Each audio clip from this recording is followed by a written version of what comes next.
Olá! Está no ar o Bem Bahia. Estamos visitando o Solar Ferrão, um espaço dedicado à arte e à memória aqui no Centro Histórico de Salvador. Veja os destaques do programa de hoje. Tem a melodia da dupla Tarcísio e Giga. Que só Deus pra consertar. A literatura do mestre indígena Cacaverá. E ainda a beleza das telas do pintor pernambucano Jeff Alan. A exposição Comigo Ninguém Pode apresenta ao público baiano o trabalho do artista Jeff Alan, na Galeria da Caixa Cultural Salvador. Ao todo, são 57 telas que tratam da relação do pintor com o seu entorno na periferia de Recife. Um trabalho que mistura arte e ancestralidade.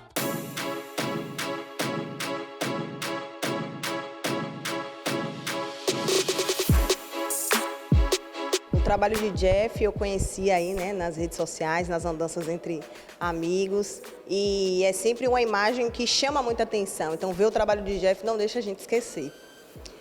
E o que é que me atrai é ver a contação de histórias em cores, né? Como ele vai trazer a beleza, a vibração do povo preto em cores, que é uma coisa que a gente não está muito acostumado a ver. Então, provoca muito as cores, chama muita atenção, os olhares, a possibilidade da gente também vibrar junto com essas cores. Isso que é o que mais chama atenção.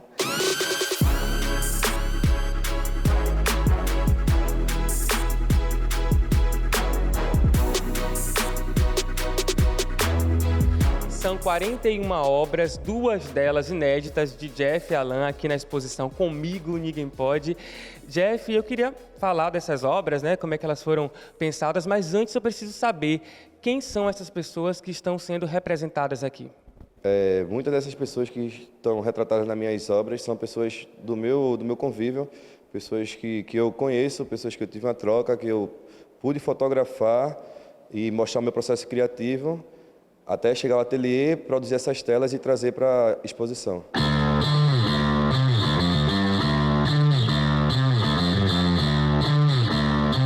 Jeff, você começa o seu trabalho nas ruas de Recife, em 2008, com a pichação, e depois você se aventura nas telas mesmo, assim, com pinturas para galeria. Quando é que acontece essa girada de chave? Por que acontece essa girada de chave para você? Eu comecei em 2008, né, como você falou, e de 2008 a 2014 eu fiquei tentando entender qual era o meu lugar na cidade, como eu podia contribuir, como eu podia me comunicar com aquelas pessoas que transitam, né, no mesmo local que eu. Então, no caminho da escola, eu comecei assim a refletir bastante, e aí foi um período em que eu pintei pouco, de 2008 a 2014, ainda na busca pela minha identidade, né?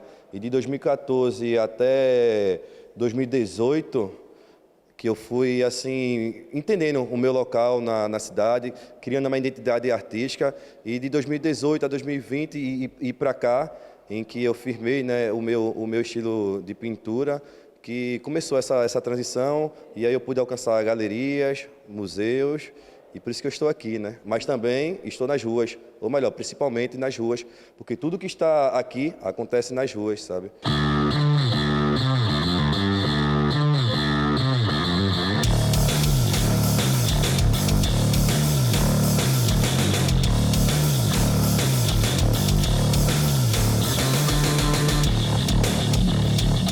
Essa obra que está aqui ao fundo, enquanto eu converso contigo, é uma obra que foi pensada especialmente para essa exposição e para esse espaço, né? Você pintou aqui na Caixa Cultural, não foi? Isso. Essa obra é uma obra efêmera que será apagada no término da exposição, né? Ela nasceu aqui em conjunto com todos os trabalhadores e trabalhadoras que estavam aqui durante a nossa montagem, porque a ideia de pintar aqui durante a montagem, fazer com que a galera consiga interagir comigo e com a minha obra, é porque muita gente tem aquele pensamento de que o artista é um ser muito distante, né?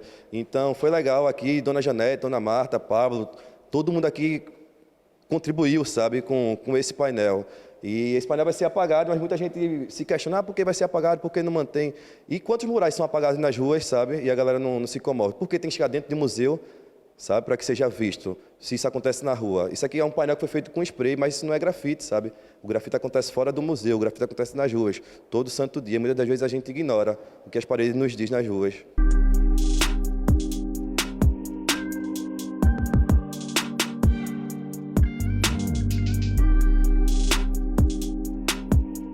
falo sempre quando as pessoas perguntam assim, o porquê dessa exposição, na verdade não é muito sobre que obras selecionar ou como ordená-las aqui.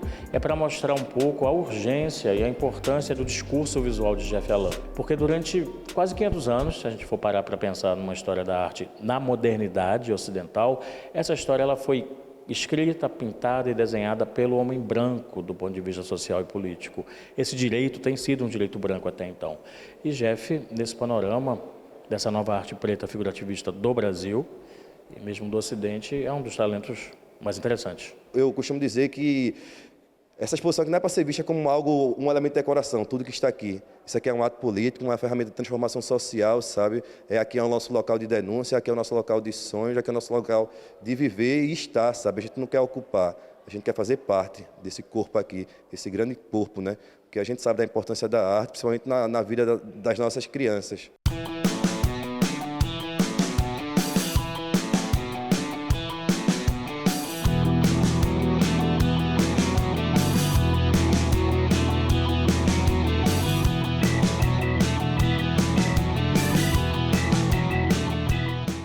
Se você ainda não viu a mostra de Jeff Alan, então corra para ver, porque ela fica em cartaz somente até o dia 28 de julho. O encontro entre o compositor, arranjador e instrumentista Tarcísio com o compositor e ator Giga resultou no álbum Mar sobre Pedras. Com 11 faixas, o trabalho apresenta ainda uma canção inédita para a letra Fera, poesia do cineasta baiano Glauber Rocha. O amor tem defeitos que só Deus pra consertar. E se ele não der jeito, manda outro no lugar. O Mar sobre Pedras é o resultado dessas experimentações musicais que vocês fizeram, mas vocês acham que ele resulta em que, além dessas experimentações musicais? Eu acredito que faz parte de uma grande experiência.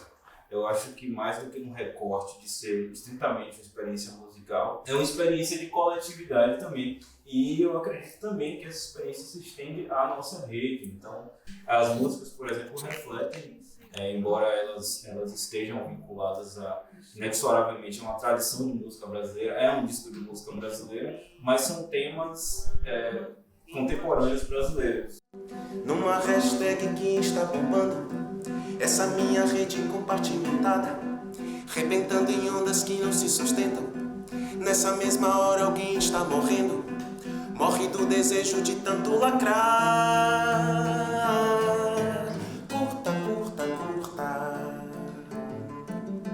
Letra Fera é uma das canções emblemáticas do disco, que tem letra de Glauber Rocha. Como é que vocês chegaram a essa canção e por que decidiram gravá-la? Então, essa canção chegou até a gente nesse período em que moramos em Vitória da Conquista. Eu participei de um festival de intérprete lá e foi apresentada essa canção por outros compositores de Vitória da Conquista. E agora a gente decidiu trazer essa canção de volta, muito por essa representatividade dela, territorial, da gente nesse lugar que é Vitória da Conquista e, consequentemente, Sertão da Bahia, né? Essa perspectiva do Glauber de fazer cinema com o que se tinha, né, ao seu alcance e do quanto que isso nos atravessa enquanto compositores e artistas também do Sertão da Bahia. Que pretendo com o texto, não me detesto, não te detesto, não te contesto, não te protesto. Detesto, detesto, contexto, protesto, proxinetar.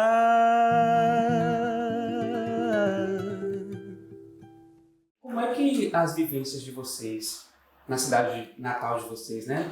Tarcísio de Itiruçu, Giga de Maracás, elas se entrelaçam musicalmente e também nesse disco? A gente tem isso tem se revelado cada vez mais assim com o tempo, essa consciência de que nós viemos de um mesmo território, né? Maracás e Itiruçu são cidades muito próximas e que pertencem ao que se conhecia antes como Sertão dos Maracá, que é um território indígena ocupado por essa etnia. E esse movimento de retomada, né, dessa consciência desse território, do que esse povo representava, os Maracá são um povo indígena artista, né, musical, né, a origem do nome vem do instrumento. Isso tem feito muito sentido de nos perceber enquanto parte desse território e do quanto essas referências, mas não só, né, o quanto a nossa ancestralidade musical e artística nos forma enquanto artistas. Né? Vida, cinema, dinheiro, projetos, política incerta, todavia um sofrimento de 5 dias. Além da audição desse álbum maravilhoso da dupla Tarcísio e Giga, veja outras dicas que preparamos para você curtir o final de semana.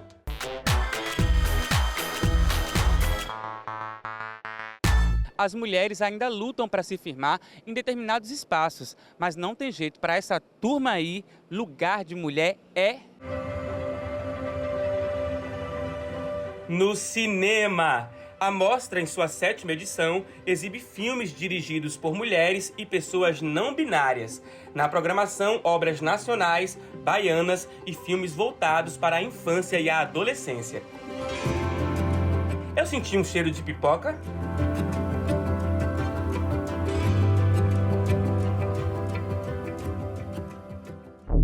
Ori é uma palavra que significa cabeça em Iorubá. Já imaginou por quantos caminhos o nosso Ori pode nos levar?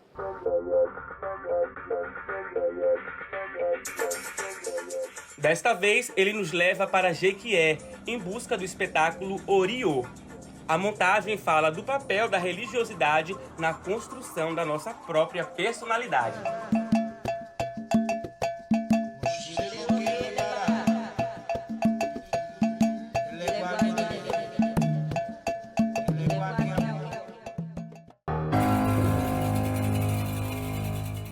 Por falar em religiosidade, a atriz Fabiola Mansurê apresenta Rosas Negras, no terreiro Oiamatamba, em Lauro de Freitas. O solo debate as lutas e desafios presentes no cotidiano das mulheres negras. Sueli Carneiro, Léa Garcia, Onissa Gé, Josiapó, Shonda Rhimes, Chimamanda Adichie, Ruth de Souza, Mãe Estela de Oxóssi. Interrompemos a nossa programação para uma notícia importante. Acabo de receber informações de que a tragédia grega tomou conta de Juazeiro. Calma, minha gente! É o clássico Édipo Rei que será reencenado para os juazeirenses.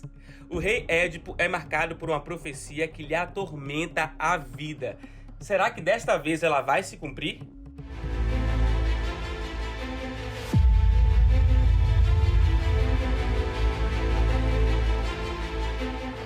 Ah, já ia me esquecendo. O nosso tradicional Toca Raul vai virar Leia Raul! Nesta 8ª edição, a Festa Literária Internacional do Pelourinho homenageia o cantor e compositor baiano Raul Seixas. Eu já estou ansioso para ficar maluco beleza com as mesas e atrações que giram em torno da genialidade do pai do rock brasileiro. Mamãe, não quero ser prefeito, pode ser que eu seja eleito, que alguém pode querer me assassinar. A gente vai para um breve intervalo e no próximo bloco vamos mostrar um pouco do pensamento e da literatura do escritor indígena Cacá Verá.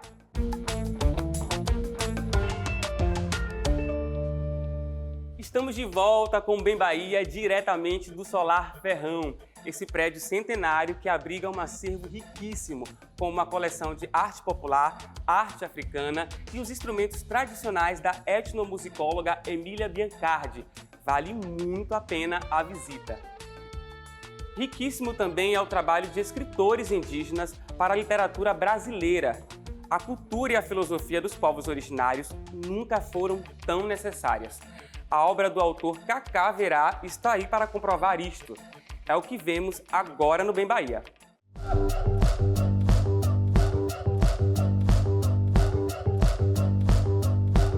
É um prazer receber aqui no Bem Bahia Cacá Verá. Eu estou particularmente emocionado com a sua presença, exatamente pela sua trajetória com o empreendedorismo social, com a luta a favor dos direitos humanos e, claro, pela literatura, que deixa a gente extremamente emocionado. Mas suponho que o seu propósito inicial não seja somente nos emocionar com a sua escrita, não é?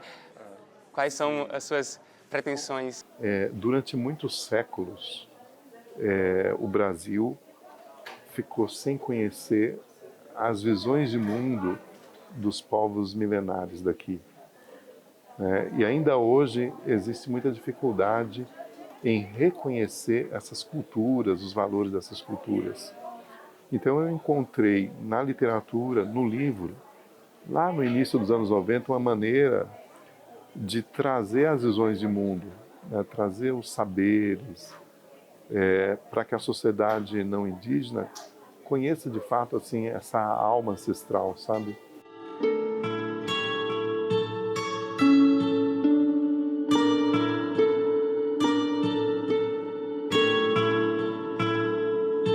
Isso me faz lembrar do teu livro A Terra dos Mil Povos, em que você faz uma pesquisa antropológica dessas sociedades indígenas antes da invasão portuguesa, de como elas se viam, de como elas entendiam a realidade. Então eu queria te perguntar como é que foi seu processo de pesquisa, já que você está lidando com uma história que se dá no passado, obviamente, mas um passado de no mínimo 500 anos. Me irritava, me incomodava e me indignava muito essa ideia de que toda vez que ia se falar de Brasil, começa de 1500 para cá. E de um Brasil destituído justamente do valor da presença das raízes. E eu conheci esse Brasil ancestral através das minhas visitas em comunidades indígenas. Eu vivi durante mais de 10 anos com os Guarani, morei numa aldeia Guarani, vivi com os Craô, com os Chavantes, conheci o Xingu e eu conheci muitas histórias ancestrais. Então, o Terra dos Meus Povos, eu uni aquilo que eu já havia escutado na minha passagem por essas culturas, mas eu aliei também aos arqueólogos, principalmente antropólogos e arqueólogos, descobriram de registros.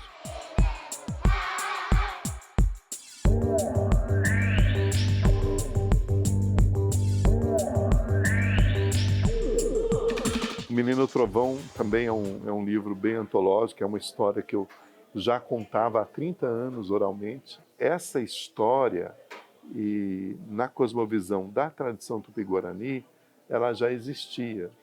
Toda vez que vai se falar do início dos tempos, de como o mundo começou, na maior parte das histórias indígenas, o mundo começa com uma ou duas crianças. E aí isso me fez admirar assim, a maneira como esses antigos narradores encontraram de trazer a memória do início do mundo. Eu achei interessante o posicionamento sobre a questão dos indígenas, dos quilombolas, que eles não são reconhecidos na nossa sociedade e como muitos brasileiros não se reconhecem como tal e como não é valorizado que a nossa ancestralidade vem de africanos e de indígenas, são tupis, guaranis, entre outros. É um movimento tardio, mas necessário para a gente se entender enquanto sociedade, porque a gente não conhecer o pensamento do povo indígena de certa maneira, a gente desconhecer a nossa raiz.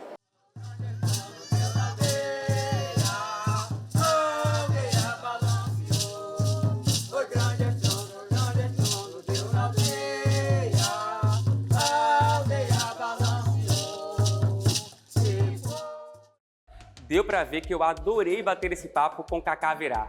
E que bom que a arte indígena está cada vez mais alcançando protagonismo. Um exemplo disso é a exposição que a gente vê agora com 12 artistas indígenas.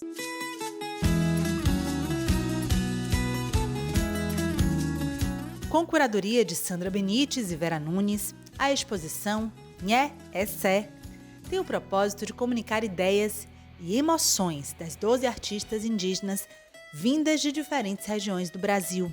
A expressão Nhé é Sé vem do Guarani e na língua portuguesa significa o desejo de fala, a expressão do espírito e o diálogo como cura. Os povos indígenas sempre tiveram relação forte e direta com as artes visuais. Hoje esses trabalhos não só são reconhecidos, como os artistas participam com protagonismo na cena contemporânea. Artistas de diversas etnias, sujeitos que, conectados com a própria ancestralidade, lutam contra o apagamento histórico dos seus territórios, ao mesmo tempo em que afirmam a sua identidade. Uma das peças de destaque é o Manto Tupinambá, recentemente exibido na Bienal de Veneza e apresentado pela primeira vez em Salvador. A obra da baiana Glicéria Tupinambá é conhecida por recuperar as técnicas ancestrais de confecção dos mantos, símbolos sagrados de poder, utilizados em rituais indígenas. A gente sabe que plumaria é uma decoração, é uma forma de se identificar, mas trazer isso para esse espaço a gente reconhece como arte. E eu acho que é um pouco disso, né? Reconhecer que isso, para além de arte, é cultural, é uma identidade própria, né? A Ju Paraguaçu é baiana, artista ativista, nascida na Chapada Diamantina, mas criada há mais de 2 décadas aqui em Salvador. É desse lugar de trânsito, inclusive, que você se afirma, a Ju, como uma indígena em diáspora. Queria que você explicasse um pouco desse sentimento. É um sentimento conflituoso e fronteiriço. Acho que a maioria das pessoas que também passam por um processo de afirmação de negritude passam por um processo parecido, onde você vai se reconhecendo, ao passo que você vai sendo colocada como não branca, não branca, não branca.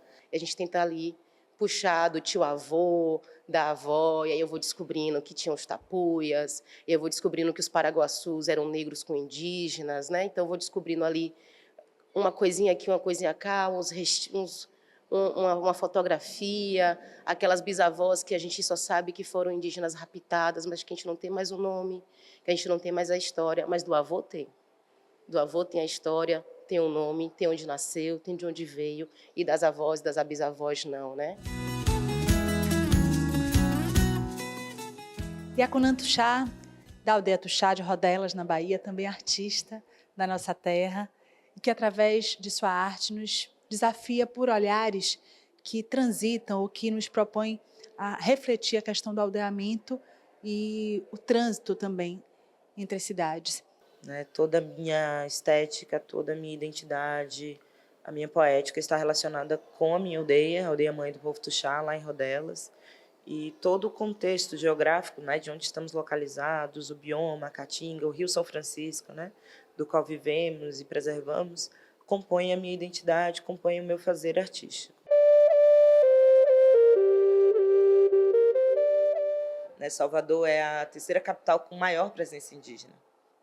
A Bahia é o segundo estado com maior presença indígena. E ainda que eu fale essas informações para você, existem milhares de pessoas que não sabem disso e que muitas vezes questionam a nossa presença na cidade. E transitar pelo espaço urbano é, na verdade, transformá-lo, é, na verdade, dizer que esse também é território indígena, esse território todo é território indígena embaixo desses pés. Eu ainda me pergunto muito sobre os espaços demarcados, de ter uma exposição indígena, uma exposição negra. É uma coisa que eu ainda fico assim refletindo, se é isso mesmo. Eu acho que pode ser um movimento inicial, acho que o importante é o movimento, mas a gente não costuma fazer uma exposição de arte branca, é apenas de arte. Então também espero por esse momento, onde a arte indígena vai ser arte.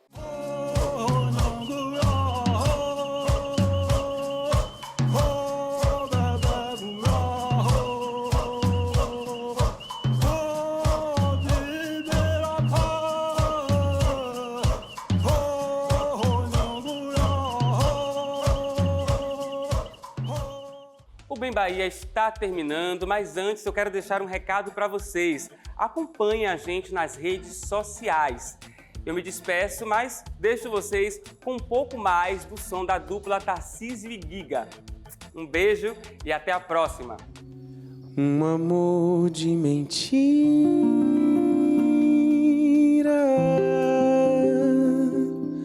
me falou de toda maravilha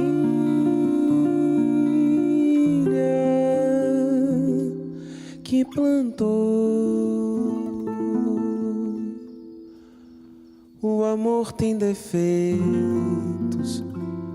que só Deus pra consertar.